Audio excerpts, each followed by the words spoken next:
Halo, assalamualaikum teman-teman semuanya. Selamat pagi, selamat siang, selamat malam, dimanapun kalian berada. Sehat-sehat semua ya. Oke teman-teman semuanya, di video kali ini kita akan ngelanjutin ya, nge-review dan nge-breakdown series She-Hulk Attorney at Law episode ketiga hari ini guys. Gila ya, setelah kemarin episode 1 dan episode kedua itu menjanjikan banget dan bagus banget ya untuk alur dan plotnya. Ini kita masuk ke episode ketiga yang gak kalah serunya guys. Bagi kalian yang ketinggalan breakdown episode 1 dan episode kedua dari aku, wajib banget untuk klik video, linknya sudah aku pin di kolom komentar.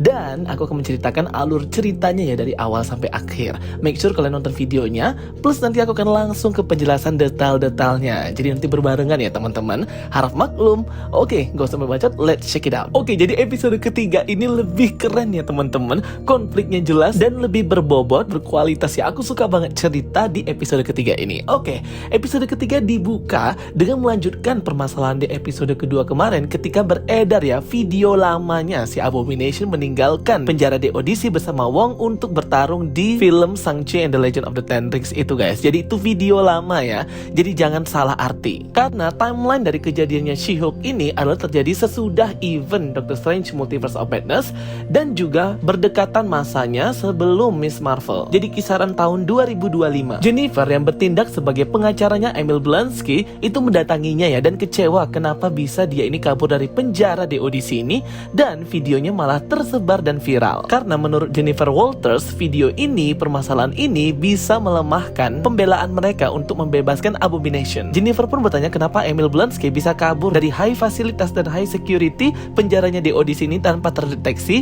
Emil pun berkata ia dibantu oleh penyihir agung seni mystic art Sorcery Supreme Wong. Nikki pun langsung mencari informasi tentang si Wong Sorcery Supreme ini yang ternyata profilnya itu ada di LinkedIn. LinkedIn itu aplikasi untuk job seeker ya guys, atau mencari pekerjaan. Juga bisa untuk menampilkan profil kita agar orang-orang tertarik meng-hire kita. Jadi di sini tertulis bahwa employment history-nya si Wong ini adalah sebagai librarian atau penjaga perpustakaan Kamar Taj di Nepal selama 11 tahun dan sebagai target sales associate di Kamar Taj Nepal selama 9 tahun. Dan sekarang pekerjaannya dia itu adalah sebagai Sorcerer Supreme. Dan satu mutual temannya itu ada Bruce Banner juga tertulis di sini.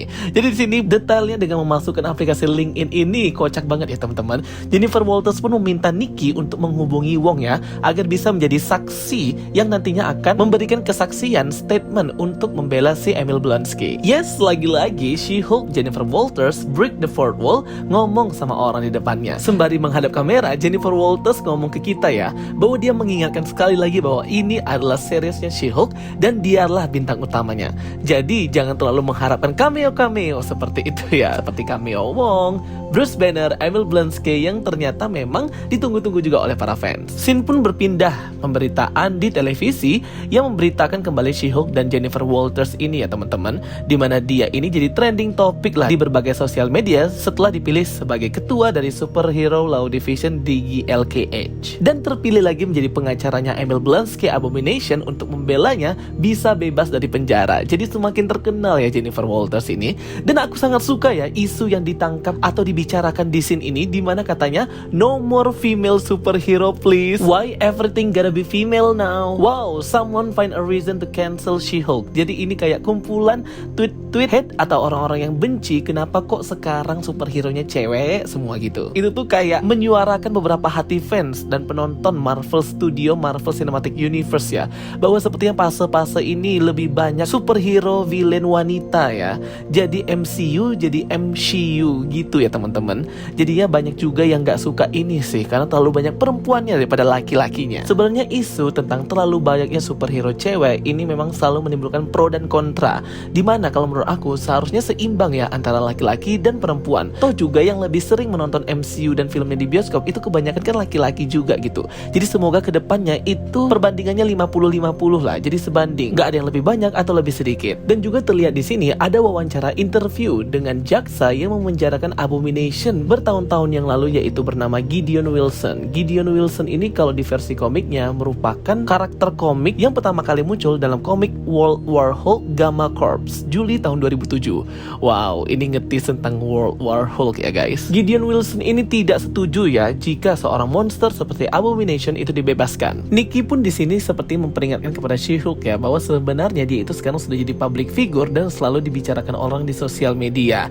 Namun sebenarnya Jennifer Walters di sini tidak suka akan ketenaran ini. Jennifer Walters pun akhirnya bertemu dengan kawan lamanya, rekan kerjanya Dennis saat masih di kantor jaksa DA di GLKH, di mana Dennis di sini ingin meminta bantuan pengacara pada persidangan dia ketika dia ini ditipu oleh mantannya. Dan di sini kita diperkenalkan introduce karakter baru bernama Mallory Book yang muncul di komik She-Hulk isu pertama tahun 2004 juga. Jadi si Dennis ini butuh bantuan pengacara dari GLKH Superhuman Law Division itu karena mantan pacarnya itu adalah seorang shapeshifter atau bisa berubah bentuk, elf atau peri dari New Asgard. Jadi dia ini seperti ras dark elf atau elf gelap seperti di Thor The Dark World, tapi di sini versi light elf atau peri cahaya yang lebih baik. Dan muka mereka berdua ini juga sedikit berbeda ya teman-teman. Yang light elf itu mukanya lebih humanoid. Light elves atau peri cahaya ini betulan ada ya di versi komik Marvelnya, merupakan ras elf yang hidup juga bersamaan dengan Nine Realm lainnya di Asgard dan Vanaheim. Jadi permasalahannya si Dennis ini ditipu ya. Sudah dibawa jalan-jalan ke Bali, dibelikan sedan mobil, namun dia hanya dimanfaatkan saja uangnya. Nah jadi si Dennis ini bisa ketipu karena si elf ini berubah bentuk jadi Megan Thee Stallion, penyanyi terkenal kesukaannya si Dennis. Jadi si Dennis ini malu ya diketawain oleh Jennifer Walters karena tertipu seperti itu.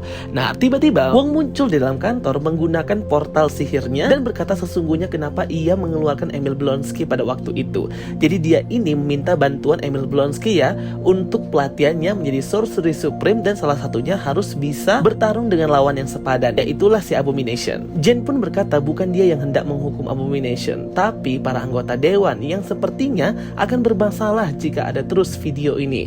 Wong pun berkata bahwa dia tidak akan mau menggunakan sihir yang untuk menghapus ingatan orang-orang, karena terakhir dipakai sihir itu kekacauan pun terjadi. Nah ini tuh nge-mention dengan event Spider-Man No Way Home ya guys. Wong pun menyarankan untuk mengirim mereka ke Mirror Dimension atau Shadow Dimension. Shadow Dimension ini pertama kali baru disebut di sini ya. Kalau di film Thor Love and Thunder itu dimensionnya Shadow Realm. Namun She-Hulk pun berkata bahwa dia membutuhkan kesaksiannya si Wong saja di court atau persidangan. Terungkap ya bahwa si Dennis ini ternyata ditipu hampir $175.000 dan ini mengagetkan pengacaranya ya teman-teman. Namun setelah dia pergi, tiba-tiba mantan yang menipunya itu seorang peri yang bisa berubah bentuk, itu berubah bentuk jadi dirinya dan malah mengacau di sini. Jadi itu terlihat banget ya teman-teman bahwa orang-orang di dunia ini, di kantor ini seperti melihat Wong membuka portal, magic, sorcery supreme, shapeshifter seperti si peri elf dari New Asgard ini, mereka sudah nggak terkejut lagi ya dengan hal-hal aneh dan mystical seperti ini.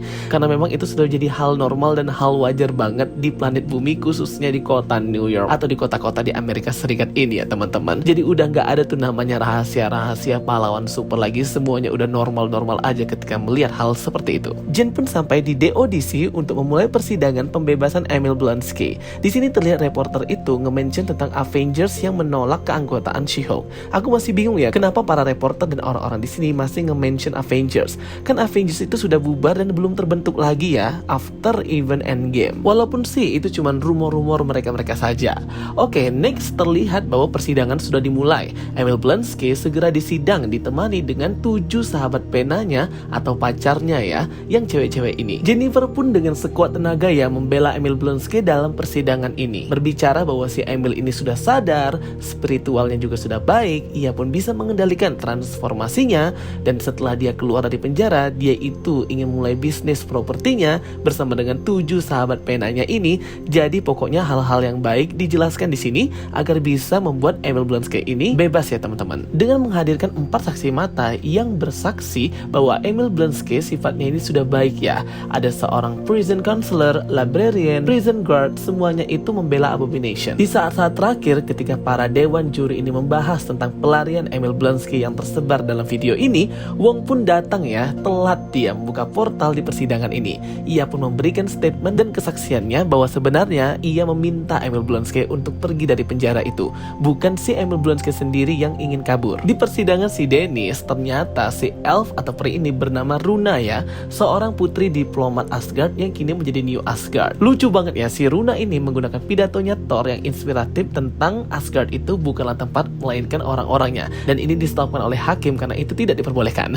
Akhirnya persidangan pun berlanjut dengan penolakan mosi pembatalan oleh pihaknya si Runa ini. Bahkan si Runa ini berubah menjadi hakim dan malah membuat kekacauan. Statement yang dikeluarkan oleh Wong itu sangat bagus sekali ya, seperti berpidato dengan sangat serius dan fokus, dan ini menguatkan posisi Emil Blonsky. Namun namun tiba-tiba dia ini transformasi menjadi Abomination ya, membuat terkejut para dewan dan juri. Sebenarnya dia cuma ingin menunjukkan bahwa dia bisa mengendalikan transformasinya. Setelah melalui pemikiran yang panjang, akhirnya para dewan dan juri ini memutuskan untuk boleh membebaskan Emil Blonsky ya teman-teman. Wong pun sebenarnya mau ditanyain ya, kenapa dia ini melakukan tindak kejahatan dengan ngebawa kabur Abomination, tapi dia langsung kabur gitu aja, karena dia kan hebat banget ya, mana bisa mereka ngapa-ngapain. Jen pun membantu persidangan si Mr. Dennis ini dan akhirnya memenangkan. Akhirnya si Runa ini dihukum 60 hari dan harus membayar denda dengan scammer atau penipuannya itu. Singkat cerita, Jennifer Walters pun menerima salah satu interview dari televisi ya teman-teman, setelah banyak menolak.